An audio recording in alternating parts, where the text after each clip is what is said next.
E aí, gurizada, beleza? Aqui é o Bagé, da Mecânica 6mm, e hoje a gente vai fazer o primeiro review aqui do canal. Já ouviu falar?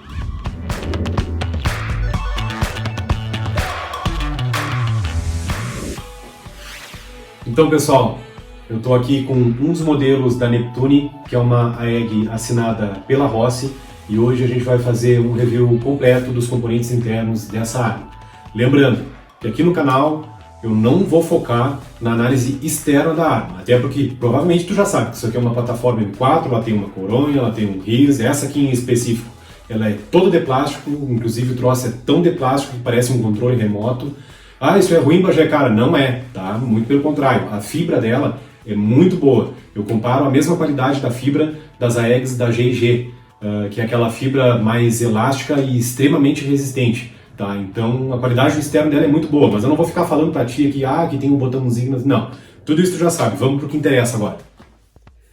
Então, pessoal, para quem nunca veio na minha oficina, essa é a minha bancada, sejam todos muito bem-vindos a ela.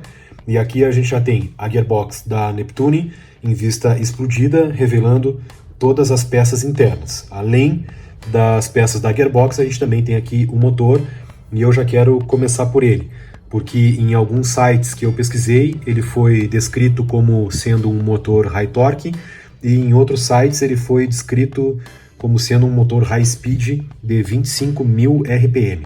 Para efeitos de comparação, eu vou colocar aqui do lado um motor original da G&G de 18.000 RPM, e eu quero que vocês confiram comigo o magnetismo desse motor da G&G e o magnetismo do motor da Neptune.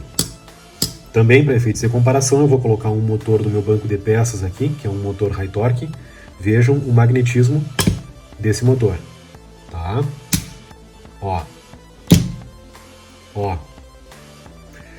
Então, pessoal, dessa maneira bem simplista, eu quero dizer para vocês que, na minha opinião, este daqui não é um motor high torque. E agora, sobre a gearbox em si, tá?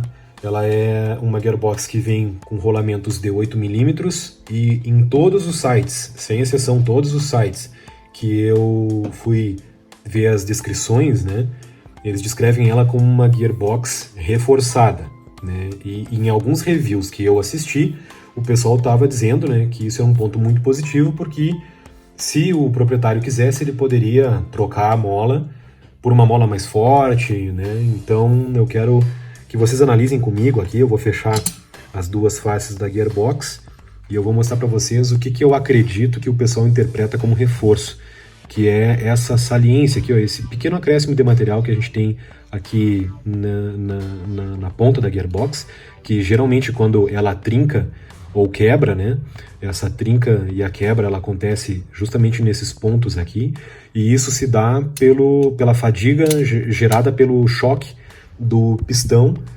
nessa parte da gearbox. E isso geralmente acontece quando o pessoal exagera na força da mola, né? Coloca uma mola muito forte, querendo buscar um FPS muito alto, e aí acaba perdendo a gearbox, tá? Na minha opinião, isso aqui não é uma gearbox reforçada. Por que, na minha opinião? Porque o que eu uso como parâmetro, né? Só para dar um exemplo para vocês, eu peguei aqui uma gearbox de uma das minhas armas. Olhem só a quantidade de material que tu tem nesse reforço estrutural aqui, ó. Olha o tamanho desse degrau, desse primeiro degrau, e a gente aqui já tem um outro degrau aqui, ó, que se estende até essa parte da frente, né?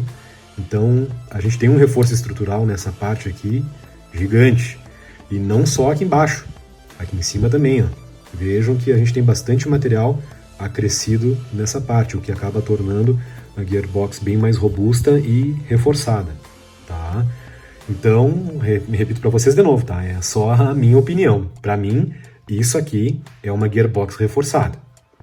Isso aqui não. Até porque não é uma particularidade dessa marca, esse reforço. Tem outras fabricantes que também têm esse pequeno reforço estrutural e que não adianta. Já peguei muita gearbox quebrada que vem com esse design aqui, digamos, né? E não se mostrou ser um tipo de reforço muito eficiente, tá? Um outro ponto que eu quero abordar com vocês, né, já que a gente está falando de mola e gearbox quebrando por conta de uma mola muito forte, é a mola da Neptune. Eu achei ela excelente, principalmente pelo tamanho dela, porque ela é uma mola um pouco mais compacta. Para efeitos de comparação, eu vou colocar uma outra mola aqui do meu banco de peças, e essa mola da Neptune, ela entrega por volta de 380 a 385 fps para o tamanho de cano que vem nela. E essa mola que eu peguei do meu banco de peças também entrega os mesmos 380, 385 para o mesmo tamanho de cano. Só que note que essa mola aqui, ó, ela é 3,5 centímetros maior do que a mola da Neptune. Então o funcionamento acaba se tornando muito mais pesado com uma mola grande, né, como essa daqui, e muito mais solto, né, com uma mola dimensionada, uma mola mais curta, como a mola da Neptune. Então aqui a gente tem um ponto muito positivo. Sobre as engrenagens são as engrenagens padrão, e o maior diferencial é que nessa engrenagem aqui a gente tem 2 ímãs de neodímio, que são eles, né, que acionam os sensores da placa do gatilho eletrônico. Sobre as peças plásticas que compõem essa gearbox, vamos começar falando dessas peças na cor em amarelo. A gente tem o nozzle, a tappet plate, aquela parte do guia de mola, a placa seletora e o sistema de trava do gatilho. Eu achei o material de construção, né, esse plástico, esse polímero que eles usaram nessas peças, de excelente qualidade, pelo fato dele ser de altíssima resistência. Olha como ela trabalha bem a torção. E isso é um ponto muito positivo, principalmente para a tappet plate, que é uma peça que sofre bastante durante o funcionamento da gearbox. E essa mesma resistência, né, acaba existindo também nessas outras peças. O único porém dessa arma em específico aqui é que na fábrica, né, na hora deles colocarem essa parte do guia de mola aqui, quando eles encaixaram ela na base que é em metal, eles encaixaram com tanta pressão que o rolamento aqui, ó, ele não está girando, ele não está funcionando. Porém, eu acredito que isso não vai acontecer em todas, tá? Provavelmente em algumas o rolamento vai estar soltinho, e em algumas, de repente, também pode ter acontecido esse problema. Mas isso aqui vai ser corrigido durante a preparação. Outras peças também em polímero. A cabeça do pistão, feita de um polímero bem resistente. O próprio corpo do pistão também é construído com o mesmo polímero, porém notem que os dentes são em metal, e isso é um ponto muito positivo. Aqui, a cabeça de cilindro, também do mesmo polímero, e notem a borracha de absorção de choque. Ela é bem espessa, tá? Eles não economizaram na hora de fazer essa borracha aqui, e isso é um ponto mais do que positivo, porque ela é que é responsável por absorver boa parte do choque gerado pela cabeça do pistão e do próprio pistão durante o funcionamento da gearbox. Ela tem um cilindro tipo 0, que é aquele cilindro que não tem abertura aqui na lateral. E aqui a gente tem a placa eletrônica do gatilho. Notem que ela é bem construída. Aí estão todos os seus componentes. Aqui é uma tecla bem sensível, aqui, ó, a tecla do gatilho. Do outro lado ela também tem uma tecla menor ainda, bem pequenininha, que é aquela ali, ó. Ela é que entra em contato com a placa seletora e faz o funcionamento do semi e do full, né? Outra coisa que eu queria mostrar para vocês é que essa gearbox ela tem o saque rápido da mola por conta dessa abertura aqui atrás, né?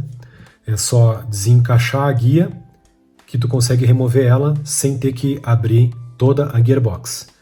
E o mais interessante é que esse é um modelo que, com a guia ali dentro encaixada, a guia de mola em si ela fica muito firme, porque o stock tube ele tem um parafuso que prende ele no corpo, e esse parafuso pega na guia de mola, então ela fica numa posição firme ali dentro, porque existem algumas fabricantes que também fazem esse sistema de saque rápido, porém o stock tube ele fica preso só na parte externa do corpo, ele não entra dentro da guia de mola, E o que acontece é que o guia demora, ele fica encaixado ali, mas ele sofre esse movimento aqui, ó, durante o funcionamento, e isso pode acabar gerando algum problema. E agora eu quero analisar junto com vocês o shimming original dessa gearbox. Para quem não sabe, o shimming é uma regulagem que visa reduzir ao máximo as folgas existentes entre as engrenagens e a casca da gearbox. E isso se dá através da utilização de arruelas de precisão que são colocadas em cada eixo de cada engrenagem. Para vocês entenderem o que eu fiz, eu removi todas as peças internas da gearbox, mantive somente as 3 engrenagens no lugar e tomei o cuidado de recolocar exatamente na mesma posição e na mesma quantidade as mesmas arruelas que foram colocadas lá na fábrica. Então agora eu vou balançar ela aqui para ver se a gente identifica alguma folga nesse sistema. Então já dá para notar que existe folga no sistema, né? Eu vou pedir que vocês deem uma olhada no eixo daquela engrenagem ali. Bastante folga. No eixo da engrenagem central, bastante folga. E no eixo da engrenagem que fica em contato direto com o pinhão do motor, a gente também identifica que existe folga. Eu quero afirmar uma coisa para vocês, pessoal. Isso aqui não é um problema somente dessa fabricante. A maioria esmagadora das fabricantes de armas de airsoft também não capricham na hora de fazer essa regulagem. E isso pode acabar acarretando em sérios problemas, como a quebra de um dente ou a quebra do eixo de uma engrenagem, tá? Mas, reafirmando, não é um problema somente dessa fabricante. Isso acontece com todas as fabricantes.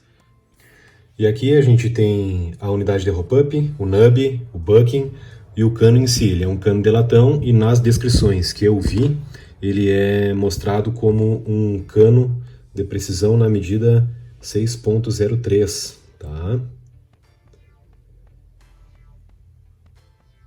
Aí, ó. Palmas pro assador. A câmara de roll-up, ela é uma câmara na mesma qualidade da fibra, né, que é utilizada nas peças em plástico de dentro da gearbox, como eu mostrei para vocês. Então, aparenta ser, né, algo muito bem construído e resistente. A regulagem dela é muito firme, né? Isso certamente vai ajudar muito na precisão do disparo, né? Porque, enfim, a regulagem ela vai se manter por mais tempo.